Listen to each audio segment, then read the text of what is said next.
सबसे पहले तो मैं हमारे शास्त्रा लोक लोकांतरे ज्ञानी महाकारुणिक तथागत गौतम बुद्ध को वंदन करता हूँ। उसी प्रकार उनका स्वैच्छा धम्म और यह संग, इन तीनों रत्नों को वंदन करते हुए मेरे उपाध्याय जिन्हें कारण में इस बुद्ध शासन में उपसंपन्न हुआ हूँ।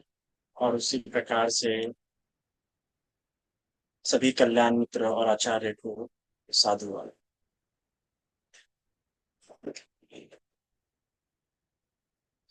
तो आज का जो विषय है अतन सूत्र।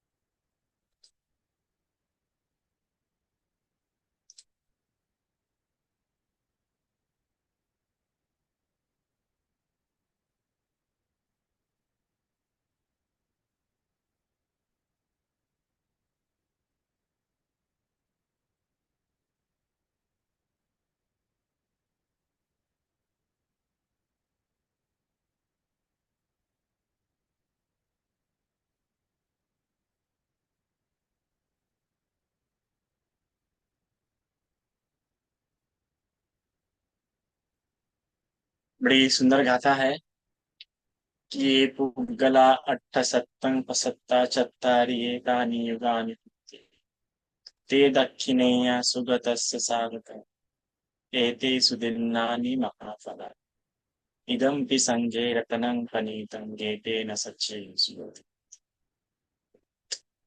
मुझे कई बार आश्चर्य होता है कि हम सभी लोग गाथाओं का परित्राणों का इस प्रकार से घर में पठन करते हैं, चैंटिंग करते हैं, और फिर भी उस आनंद को हम समझ नहीं पा रहे जो आनंद इन तीन रत्नों से मैं प्राप्त होता हूँ। और रतन सुत्ता में कितने सुंदर तरीके से बताया है कि देखो आपको ये जो बुद्ध धम्म और संघ है, इन तीनों में किस प्रकार से आनंद लेना है। अब इस गाथा में है, देख लीजिए। दूसरे पंक्ति में कितना प्यारा कहा गया है कि एतेषु दिन्नानि महाफला, कि ये जो संघ है ना, ये संघ को देने से बड़ा महान फल मिलता है, बहुत बहुत ज्यादा फल मिलता है। अब ये जो बोला गया है सत्य वचन है, असत्य वचन नहीं है। तो फिर हमने संघ को किस रूप में देखना चाहिए।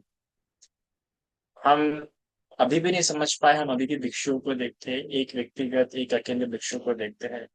और हमने देखना चाहिए कि तो संघ को देने से बड़ा महान फलदायी होता है। तो ये संघ क्या है, क्यों इतना महान फलदायी है? क्योंकि ये संघ ये पुग्गला अट्ठ सत्तंग प्रसत्ता।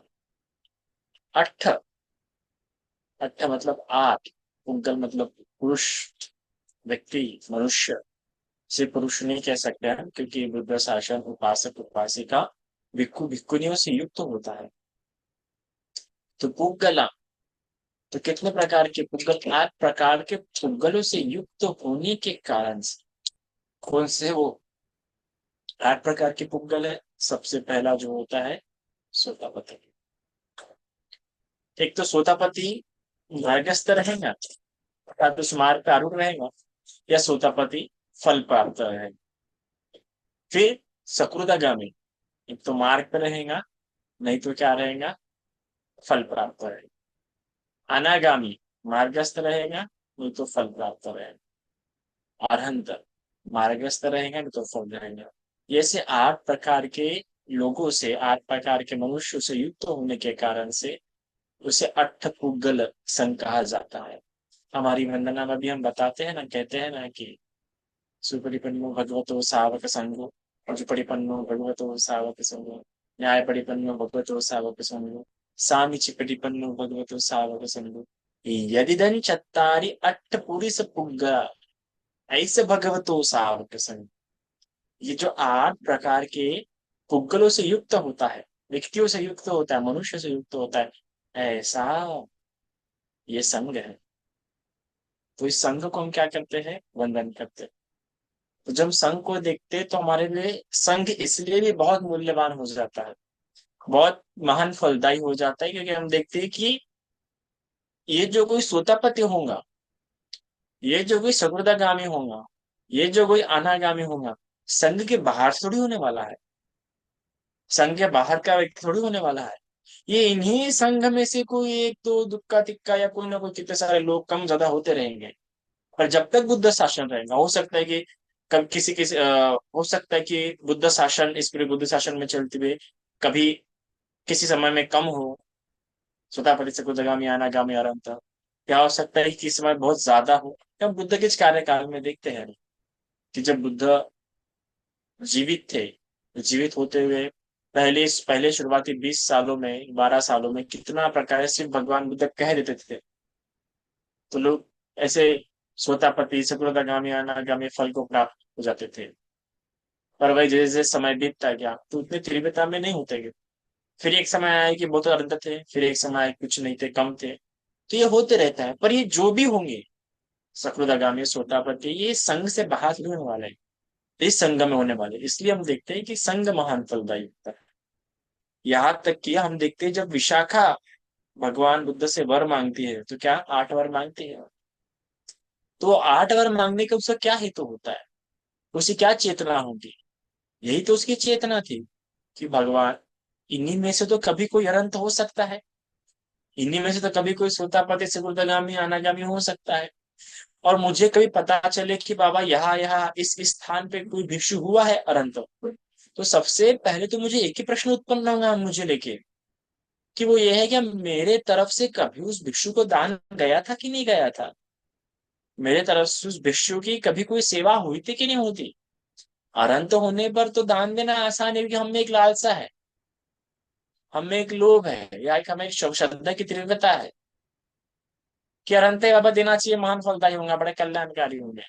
पर जब अनंत होने के लिए प्रयास कर रहा था या सूतापति होने के लिए प्रयास कर रहा था, जो मार्ग पे लगा हुआ था, उत्थान तो सती मत हो, जब बड़ा उद्योग कर रहा था, सती संप्रजन के साथ रह रहा था, प्रयास कर रहा था, अभी तो सोतापति हो गया, अभी तो अरहंत हो गया, अभी तो सती उसकी मौजूद ही रहेगी।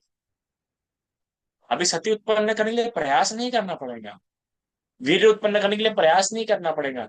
पर जब वो इसके लिए प्रयास कर रहा था, जब वो परिश्रम कर रहा था, तब उसके परिश्रमों में मेरे द्वारा क्या मैंने छाव बनने का काम किया, क्या मैंने जल बनने का काम किया, एक उपासक होने के नाते या एक गायक होने के नाते। यह महत्वपूर्ण। आपको जब पता है, चलता है कि बाबा ये भिक्षु बहुत बड़ा है, ये भिक्षु श्रुता प्रत्यय से दूरगामी अनागामी है, सरल सी बात है श्रद्धा उत्पन्न होने, भागे भागे जाना सरल सी बात है। पर कठिनता तो तब है कि जब व्यक्ति को लगे कि ये भिक्षु प्रयास कर रहा है, ये भिक्षु अध्ययन कर रहा है, ये भिक्षु अभ्यास कर रहा है, इसके अध्ययन में, इसके अभ्यास में, इसकी मेहनत में मेरा क्या योगदान हो सकता है। क्योंकि ये संघ का हिस्सा है, आज नहीं तो कल, इस जन्म में नहीं तो आने वाले जन्म में, क्योंकि प्रयासरत है। भले इससे कोई दोष हो सकते हैं, पाप हो सकते हैं, पर क्योंकि जब तक ये संघ का हिस्सा है, जब तक संघ इसको मानता है और संघ से जुड़ा हुआ है ये, तब तक तो उसकी संभावना है मुक्त होने की। तो क्यों ना इसके पथ का मैं एक फूल बनूं, इसके पथ का एक ऐसा वृक्ष बनूं जो धूप में छाया देने का काम करे। ऐसा जब भाव उत्पन्न होता है, तब आप विचार कर सकते हैं कि जो उपासक इस प्रकार से विचार करता होगा, जो दायद इस प्रकार से विचार करता होगा, उसे ही कितना आनंद प्राप्त होता होगा सिर्फ विचार से ही।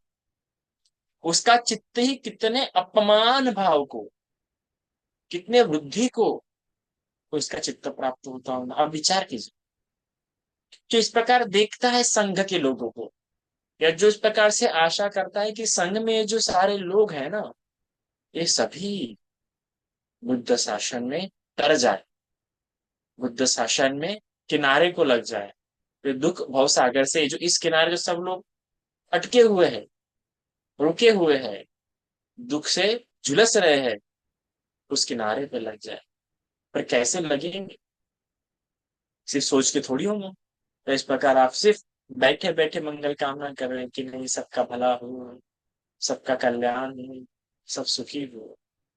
पर अभी ये स्थिति ऐसी नहीं है कि आप ऐसा सोचेंगे। समस्या है कि इस किनारे हम खड़े, हमें उस किनारे जाना है, और आप ऐसा नहीं बोल सकते कि बस भला हो भला हो भला। यहाँ पे युक्ति लगानी होगी, यहाँ पे विचार करना होगा, यहाँ मन से कार्य की आवश्यकता है। और योनि सो मनसिकार हो जाएगा तो सोचूंगी कि भाई सभी का कल्याण करना है।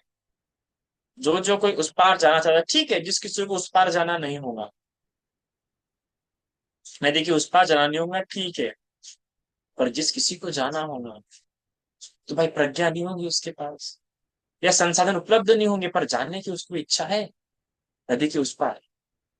कई सारे लोग ऐसे होते हैं कि उतने पूर्व जन्म के उतने भरभरा के पुण्य ना होने के कारण से, या उनके पास स्वयं के पास उपाय कौशल्य ना होने के पास से, या कोई अच्छा मिल कल्याण मित्र ना होने के कारण से, या योनिसो मनसिकार ना होने के कारण से जाना तो चाहता है उस पार, पर जा नहीं पा रहा। सत्पुरुष है वो भी। अब ऐसा नहीं है कि पुण्य ने सत्पुरुष नहीं है। कई बार ऐसा लगता है कि भाई किसके पुण्य ज्यादा नहीं होंगे सत्पुरुष नहीं, ऐसा नहीं। कई सारे ऐसे हम देखते अग्र श्रावक भी है। जब अग्र श्रावक की कथा हमने देखी तो कैसे अग्र श्रावक बहुत गरीब थे, कोई धनवान नहीं थे। कुछ कुछ अग्र श्रावक तो बहुत कठोर दुख देखा है उन्होंने अपने जीवन में। कुछ रूप से उतने सुंदरवान नहीं थे, तो इसका मतलब क्या उनको बुरा समझा? कुछ पुण्य हो जाते हैं, कुछ कुशल कर्म हो जाते हैं इस संसार में चलते हुए, भले आप अग्र श्रावक क्यों ना हो, और संसार में चलते हुए कुछ अकुशल कर्म हमसे हो जाते हैं, उसका विपाक स्वरूप कुछ भोगना पड़ता है, कुछ प्रकार के ऐसे भी दुख भोगने पड़ते हैं, फिर अग्र श्रावक ही क्यों ना हो, तो उनको भी भोगना पड़ता है। तो ऐसा मत समझिए कि बाबा नहीं ये तो उसके पुण्य नहीं होंगे इसलिए उसे प्राप्त नहीं हुआ। जो इस प्रकार विचार करता हूँ वो बड़ा अयोनिसो मन से कार्य कर रहा है, वो गलत तरीके से विचार कर रहा है। वो सिर्फ स्वयं के मम को या स्वयं के द्वेष प्रवृत्ति को या लोभ प्रवृत्ति को या मोह प्रवृत्ति को ही क्या कर रहा है, मजबूत करते जा रहा है। तो इसीलिए जो कोई इस किनारे में खड़ा हुआ है वो बड़ा इस प्रकार से विचार करता है संघ के प्रति, क्योंकि संघ को देखता है।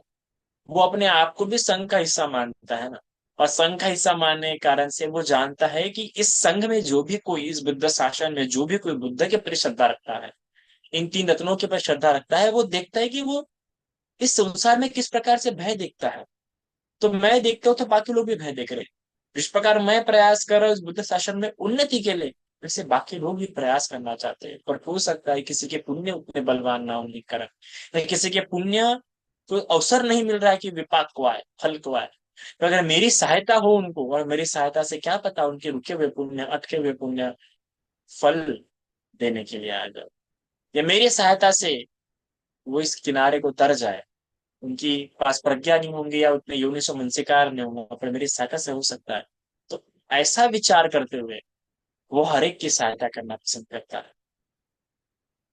तो नदी के इस किनारे हम हैं, विचार कर रहे हैं उस किनारे जाना है। हमें उपाय मिल गया, हमने नाव बना दी। नाव तैयार होने के बाद जो जो कोई बैठना चाहता है उन सभी को बोल रहे आइए बैठिए। अब कई लोगों को चप्पू चलाने नहीं आता तो मैं चप्पू चलाऊंगा, आप बैठे तो सही, अपनी इच्छा है ना पार करने की, आप में उस पार जाने की इच्छा है ना, मन है ना आपको बहुत संसार की, आप बैठ जाइए। मैं ही लगा दूंगा, मैं ही मेहनत करूंगा। कम से कम मेरी मेहनत आपको उस किनारे पहुंचने में सहायक होती है, तो मैं क्यों मेहनत ना करूं। तो उसी प्रकार से ये जो कोई उपासक होता है, इस गाथा से उसकी सी भावना होनी चाहिए कि मेरे द्वारा इस संघ में ज्यादा से ज्यादा क्या हो, अष्टपूरी स पुद्गल हो, 8 प्रकार के पुद्गल क्या हो उत्पन्न। तो जिस किस प्रकार की साधना की, तप के लिए, अभ्यास के लिए, अध्ययन के लिए मेरे द्वारा जो आवश्यक हो सकता है, मैं जो दे सकती हूँ देने का प्रयास करूंगा। क्यों? तुम तो मुक्त होंगे ही होंगे, तुम्हारा तो कल्याण होगा ही होगा, पर साथ में मेरा भी तो ऐसा कल्याण होगा ना। मुझे भी तो फिर आज अगर मैं इस जन्म में प्राप्त नहीं कर पाई वो निर्वाण, मैं इस जन्म में स्वतापति फल प्राप्त नहीं कर पाई, तो इस पुण्य से कम अगर अगले जन्म में मेरा फिर जन्म होता है तो मुझे ऐसे कल्याण मित्र प्राप्त हो, मुझे भी सहायता प्राप्त हो लोगों से, जिस तरीके से मैं आज लोगों की क्या कर रहा हूँ, सहायता कर रहा हूँ। ऐसा सोचता है ना वो, इससे तो पुण्य बड़ा आसानी से पुण्य के लिए उसका मन झुक जाता है। इसलिए तो उसके पास जो जो कोई संसाधन होते हैं ना, चाहे धन हो, मित्र हो, या कोई भी वस्तु उसके पास उपलब्ध हो, तो वो देखता है कि इस जन्म में प्राप्त हो गया, तो चलो इसका ऐसा सदुपयोग करो कि मुझे आगे भी इसकी क्या हो, कमी ना हो। भगवान के इस शासन में, क्योंकि वो अनित्य स्वभाव को समझ गया है, इसलिए वो ये बखूबी समझता है कि मैं इसको संग्रह नहीं कर पाऊंगा। मुझे कितना भी गुना लगे कि हाँ मैंने इसका बड़ा अच्छे से देखभाल करना चाहिए, ठीक से रखना चाहिए, ताकि मैं इसका बाद में भी उपयोग कर सकूं। नहीं, ऐसा नहीं हो सकता। आप ऐसा नहीं बोल सकते कि मैं इसका बाद में क्या करूंगी, इस्तेमाल करूंगी, मैं इसको बाद में देखूंगी, संभाल के रखूंगी ताकि बाद में और काम आ जाए। ऐसा नहीं होने वाला। अनित्य स्वभाव है, ये नष्ट होंगी। जितना संभाल के रखने की कोशिश करोगे उतना ही तुम उसको अपने आप से दूर करोगे। और अभी तो प्राप्त हो गया, फिर बाद में आपको प्राप्त होने से रहा। अगर आपको चाहते हो कि आपको फिर बार बार प्राप्त होते रहे, तो क्या करना पड़ेगा? इस वस्तु का ज्यादा से ज्यादा लोगों के कल्याण के लिए, लोगों के हित के लिए आपको क्या करना पड़ेगा? इस्तेमाल करना पड़ेगा। तब जाके क्या होगा? इससे आपका और आपके परिवार का और कई जन्मों तक आपका होता रहेगा कल्याण। और यही अट्टपूरी से पुद्गल भाव विशाखा में था, अनापिंडिका में था, और हर उस श्रावक में था। क्यों था? क्योंकि तीनों शरण मजबूत हो गई थी। तीनों शरण के प्रति क्या हो गई थी? वैसी श्रद्धा उत्पन्न हो थी। कहा है, जो है तीन ही शरण तो है। तीन शरण के बाहर कुछ नहीं है। आपकी कल्याण, आपकी वृद्धि, इन तीन शरणों के बाहर कैसे होंगे बताइए आप? संघ क्या है? जो बुद्ध को देखता है, जो धम्म को देखता है। और बुद्ध धम्म को देखना मतलब क्या होता है? अपने आप को जीवन में नैतिक रूप में स्थापित करना। इस प्रकार से अपने मन और मन में उत्पन्न हुए प्रवृत्तियों द्वारा दुख को उत्पन्न होते हुए देखना, और उससे भय का आना, मतलब इन तीन शरणों में शरण जाना होता है। तो बहुत दुर्लभ होता है। चत्तारी एतानी। तो इस प्रकार से वो देखता है कि युगों युगों में बड़ा दुर्लभता से क्या होता है, ये अट्ठपुरी से पूगल हमें प्राप्त होते हैं। और अट्ठपुरी से पूगल ऐसा तो नहीं कि आप दिया लेके जाओगे और घूमोगे कि अट्ठपुरी से पूगल, मुझे अट्ठपुरी से पूगल देना, नहीं। ये आपको इस संघ में मिलेगा। ऐसा नहीं कि आप संघ के बाहर ढूंढने जाओगे आपको मिलेगा, नहीं। एक व्यक्ति था, उसे इस प्रकार सुन रखा था कि एक समंदर है, उस समंदर के पास रात में क्या होते है, घंटियां बजने की बड़ी आवाजें आती। वो भी गया समंदर में, रात भर वही रुका, पर घंटे की कोई आवाज नहीं आई। उसे लगा चलो आज नहीं आते होंगे। फिर दूसरे दिन गया, दूसरे दिन भी रात हो, कुछ घंटियों की आवाज नहीं आई। ऐसा रोज जाना शुरू किया। उसे लगा आज नहीं तो कल, आज नहीं तो कल सुना ही देंगे। चलता गया, जाता गया, जाता गया। एक समय ऐसा आया कि भूल गया कि वो जाता ही क्यों था। बस अब तो बस क्रिया बन गई थी, जाएगा बैठेगा, जाएगा बैठेगा। और एक दिन जब ऐसा भी समय आ गया, जैसे भी दिन आ गया कि उसे पता नहीं था क्यों क्यों जाता है, पर जाता तो जाता है, बैठता है। और एक दिन ऐसे ही उसे क्या आती है, रात को वो घंटियों की आवाज सुनाई आती है। ऐसा ही होता है। जब सही में ऐसे उद्देश्य ढूंढोगे कि नहीं, मुझे अट्ठापुरी से पुगल चाहिए, मैं सुतापति चाहिए मुझे, मैं सुतापति व्यक्ति को ही दान दूंगी, मैं सौदागामी व्यक्ति को ही दान दूंगी, मैं अनागामी व्यक्ति को ही दान दूंगी, तो ऐसे करते करते कई सारे अच्छे भिक्षु छूट जाएंगे। भिक्षु संघ के कई सारे लोग तुझे छूट जाएंगे, रतन छूट जाएंगे, और जो चाहिए वो भी नहीं मिलेगा। उद्देश्य करके नहीं, ये भावना ऐसी होनी चाहिए कि है तो इस संघ में, मैं भले इन भिक्षु को दान दे रहा हूँ, इन भिक्षुओं में भी उस संघ को ही दान हो रहा है मेरा, जो महान फलदायी है। इसलिए तो कहा गया ना, ये ते दक्षिणीय सुगत सावक है। ये सुगत के जो श्रावक है ना, सुगत श्रावक, कितना प्यारा शब्द हो गया, सुगत श्रावक। कि जो सुगत के जो श्रावक है, ये दक्षिणीय है। जो कोई सुगत का श्रावक होगा, ये दक्षिणा देने योग्य होगा। दक्षिणा देने की योग्य होगा क्योंकि इनका रास्ता उजूपटीपन्न है। ये अपने जीवनचर्या के लिए, ये अपना जीवन व्यतीत करने के लिए, अपने आजीविका के लिए किसी प्रकार का कोई ऐसा काम नहीं करते। जैसे कि देखिए, कई सारे लोग क्या होते हैं, पूजा से, पूजा पाठ से, है ना, ज्योतिष विद्या से, है ना, कर्मकांड की विद्या से, कर्मकांडी होके अपनी आजीविका चलाते हैं। पर क्या बौद्ध भिक्षु ऐसे अपनी आजीविका चलाता है? कितना सीधा रास्ता है। अब ये जो भी कर्मकांड करते होंगे, पूजा के चक्कर में लगाते होंगे, लगते होंगे, कितने प्रकार के आडंबर इनको थोपने पड़ते होंगे, कितनी प्रकार की बातें इनको बतानी पड़ती होंगी सामने वाले व्यक्ति को, जिससे सामने वाला व्यक्ति पूजा पाठ में उलझे। आप ही खुद ही विचार कीजिए, आप लोग भी जो पूजा पाठ में उलझे, किस किन विचारों से उलझे हुए हैं? आपको जो पूजा पाठ में इतना आनंद आता है, किन विचारों से आता है? कभी विचार कीजिएगा, क्या कारण है पूजा पाठ में आपको इतनी दिलचस्पी का?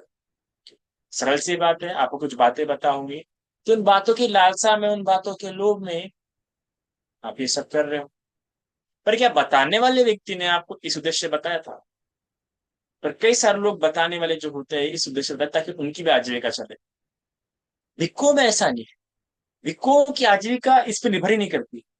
भिक्खु की आजीविका उनके साथ रहती है, वो उनका भिक्षा पात्र। इतना सीधा रास्ता, इतनी उजू पट्टी पन्नो, इतने उस सीधे रास्ते पे चलने वाले लोग हैं कि नहीं बुलाया किसी ने भोजन पे आज बाबा, कि नहीं है कहीं भोजन, तो कोई जरूरत नहीं है इसको उसको मनाने की। उठा लो अपना पात्र, निकल जाओ, मांग लो चार घर। कितना सीधा रास्ता है। इतना सीधा रास्ता है कि देखो, कभी कभी तो राजा भी बुलाते हैं, बड़े धनवान लोग भी बुलाते हैं भिक्षु को। बस तो सोफे पे बैठ के खिलाते हैं, ऐसा स्वादिष्ट 56 प्रकार के भोगों का उत्तम भोज लगा के खिलाते हैं भिक्षुओं को। तो ऐसा तो नहीं कि उसमें अहंकार उत्पन्न हो जाएगी, उसे पता है आज भले ही किसी अच्छे उपासक के यहाँ पे, किसी धनवान उपासक के यहाँ पे, किसी धनवान राजा सेठी के यहाँ पे भोजन किया होगा, कल फिर किसी ने नहीं बोला भैया अपना पात्र उठाओ चलो बाबा चार घर मांगने। क्या पता कल फिर किसी ऐसे उपासक ने बुला लिया और रास्ते में बैठे खिला दिया, कोई भरोसा नहीं। अगर एक दिन में उसका अहंकार उठता है, दूसरे दिन उसका अहंकार टूट भी जाता है तुरंत से।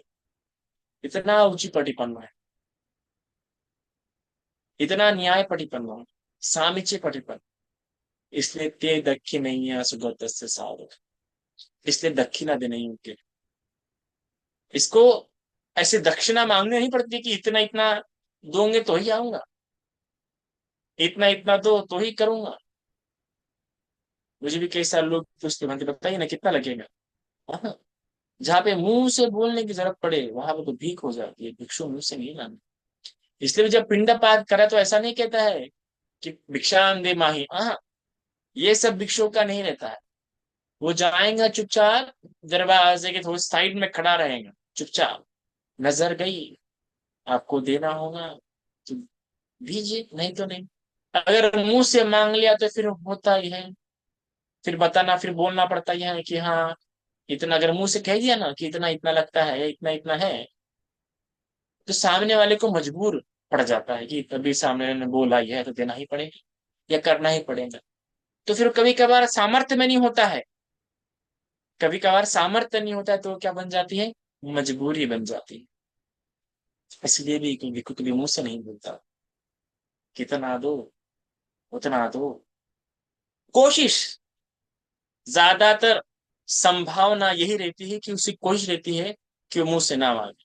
पर कभी कभार कुछ बातें, कुछ घटना ऐसे भी हो सकती है जिससे कि आवश्यकता पड़े। विशेष रूप से दायाद के पास तो अगर उसका कोई भिक्षु का कोई दायाद है तो उसमें कोई उसकी गलत बात नहीं है, कोई भी गलत बात नहीं अगर अपने दायाद को बोल रहा है। क्योंकि लेकिन दायाद और भिक्षु में भी उस प्रकार की क्या होनी चाहिए, अंडरस्टैंडिंग होनी चाहिए। उनका जो मेल जोल है आपस में, वो उस प्रकार से होना चाहिए, है ना।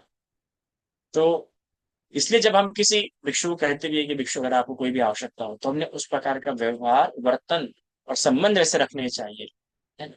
कई बार लोग एक बार बोल देते हैं और सालों साल याद नहीं करते हैं। तो भगवान के समय में भी एक हुआ था ना, बोल दिया था एक भिक्षु ने, कि बोल दिया था एक उपासक ने, भगवान आप हमारे यहाँ पे आना, आप ये वाला वर्षावास क्या पे करना, बुला दिया भगवान आ भी गए, और पूरे वर्षावास भर वो भगवान को देखने के लिए भी नहीं आए। फिर भगवान को वो चनों का जूस बना के खाना पड़ा पूरे संघ को। तो ऐसा भी नहीं होना चाहिए। तो जो ध्यान रखना चाहता है, जो संघ उसे लेता है, वो बार बार पूछते भी रहता है, उसका एक गुण होता है। भगवान के समय कितने सारे उपासक ऐसे होते हैं बार बार विहार जाएंगे, देखेंगे। विहार इसलिए जाएंगे कि देखिए कि भिक्षु को कोई कमी नहीं होती है। आज बिहार इसलिए जाएंगे ताकि वंदना कर सके, ये कर सके, या महिलाओं से बातें कर सके। बिहार जाने का उद्देश्य क्या था? दो उद्देश्य थे बिहार जाने के वह भगवान के समय में। एक तो धर्म सुनने मिलेगा, नहीं तो भिक्षुओं की देखभाल करने मिलेगा। दोनों में से किसी एक काम करने के लिए जाते थे। आज वैसा ही नहीं। आज तो लोग इसलिए जाते हैं ताकि चैंटिंग हो सके, महिलाओं से बातें हो सके, घरी बसला बसला काय कराता चला, नातीले घेऊन चला, ऐसा वाला जो काम होता है इसलिए जाओ। तो धर्म कहाँ समझेंगे। और इसलिए भी कई सारे लोग बिहार में अधिपत्य बना के बैठ गए। उल्टा काम हो रहा है। आप देखिए थाईलैंड में, थाईलैंड में आप समान रोज चैंटिंग नहीं होती है ना, और ऊपर से तो कम ही आते हैं। और फिर भी उनके देने का भाव देखिए, उन्हें करने का भाव देखिए, उनकी मेहनत का भाव देखिए, आप हैरान हो जाएंगे। और हमारे इधर इंडिया में कैसा है कि बेचारी कोई उपासिका महीने में या सिर्फ प्रोग्राम में आती होंगी तो बोलते हैं पा बयाली मटकाले, असं व्याप करी येत नाही, प्रोग्रामर राहिला कार्यक्रमला तेव्हा येते। अरे बाबा, आ रही है, अपना जो दान कर रही है, पुण्य कर रही है, सेवा कर रही है, वो आवश्यक है। वो जाना आवश्यक नहीं है। आप कब आते, किस लिए आते और क्या करते हैं, वो सबसे ज्यादा महत्वपूर्ण होता है। मैंने वैसे कई सारे उपासक देखे हैं जो भले ही रोज नहीं आएंगे, और जब भी आएंगे इस प्रकार कार्य, इस प्रकार सेवा देखे जाएंगे कि ये रोज इतना पुण्य कमाते नहीं होंगे, वो एक बार में इतना पुण्य कमा लेते हो। क्यों? क्योंकि दक्षी नहीं है सुगत से सावका है, किसी दिन नानी महाफला है। वो बराबर संघ को देखते कि क्या दक्षिणी है, क्या देने योग्य है, कब देनी योग्य है, कैसे देनी योग्य है, और कब कब कितने बार देने योग्य है, वो इस प्रकार देख लेते हैं। क्योंकि वो सुगत शावक को देखते हैं, वो देखते हैं सुगत का शावक है, अभ्यास करता है, अध्ययन करता है, निर्वाण के लिए प्रयासरत है, ये सुगत के शावक दक्षिणा देने योग्य है। तो इस प्रकार उसकी ऐसी चेतना होती है, और इसे महान फलों में महान फल देखता है कि इससे महान फल प्राप्त होते हैं कि संघ को देने से। वो अपने आप को भी देखता है, सामने वाले को भी देखता है। वो देखता है कि ये संघ शोभनीय है, इसका गुण इतना सुंदर है कि कल्याण होना ही है। कैसे कल्याण नहीं होगा? अनुभव होता है उसे, जीवन में अनुभव होता है संघ के सानिध्य का, संघ के सामग्री का, और इतना आनंद दिखता है क्या बताया। तो इसलिए कहते हैं ना, ये पुग्गला अट्ठ सत्तंग सत्ता चत्तारी एतानि योगानि हुंतु ते दक्षिणे सुगत सावका एतेषु दिन्नानि महाफलानि। और यही उसके लिए सत्युसन बन जाता है। और भगवान के श्रावकों का उदाहरण अगर आप देखेंगे, उनके पारमिता उन्होंने किस प्रकार संघ को आके रखते हुए, संघ को देखते हुए पूरे पाप पूरे किए। जो पारमिता इन लोगों ने किए सब अग्र श्रावकों ने कहाँ पे किए? बुद्ध शासन के बाहर किया क्या? नहीं, इसी बुद्ध शासन में किया। जितने भी अग्र श्रावक हुए, चाहे विशाखा हो या भिक्षु ही क्यों ना हो, जो अग्र श्रावक होंगे, संघ के बाहर नहीं किया, संघ में ही किया। और आपको भी संघ में ही करना है, संघ को ही देखना है। बाहर नहीं होने वाले आपके पारमिता पुण्य। बाहर आपके पुण्य हो सकते हैं, पर पारमिता पूर्ण बुद्ध शासन में टिकाए रखने वाले गुण जो प्राप्त होंगे इस संघ की सेवा करके, संघ से बाहर नहीं होता। इसलिए इस सत्यचन को देखिए, जानिए, तो अवश्य आपका मंगल होगा, कल्याण होगा। इतना आज के लिए काफी है। साधु साधु।